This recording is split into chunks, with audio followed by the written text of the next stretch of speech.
নমস্কার বন্ধুরা, আপনারা সবাই কেমন আছেন? আশা করি ভালো আছেন। আমার নতুন আরেকটি ব্লগে আপনাদের স্বাগত। চলুন আজকে করব মুড়ি মাখা, ঝালমুড়ি। তার জন্য আমার যা যা লাগবে সব নিয়ে নিয়েছি, নিয়ে কুচিয়েও নিয়েছি। এবার নেওয়া যাক মুড়ি। নিয়ে নিলাম মুড়ি। এবার মুড়ির মধ্যে দিয়ে দেবো আমি সরিষার তেল, দিয়ে মুড়িটা দিয়ে এবার এবার সবারই চানাচুর খেতে ভালো লাগে।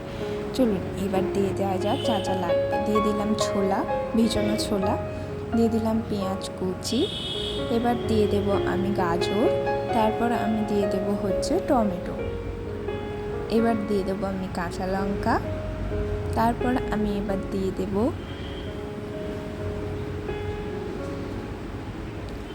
আলু কুচনো, তারপর আমি দিয়ে দিচ্ছি শসা,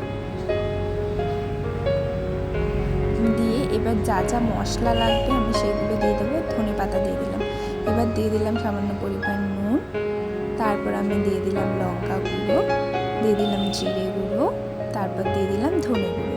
আপনাদের কাছে ভাজা মশলা থাকলে ভাজা মশলাও দিতে পারেন, চাট মশলা দিলেও ভালো লাগে কিন্তু মুড়ি মাখার মধ্যে। দিয়ে দিলাম টমেটো সস, দিয়ে এবার হচ্ছে মাখানোর পালা। চলুন মেখে নেওয়া যাক। দিয়ে আমার ঝালমুড়ি রেডি। কেমন লাগলো আজকের এই মুড়ি মাখাটা আপনারা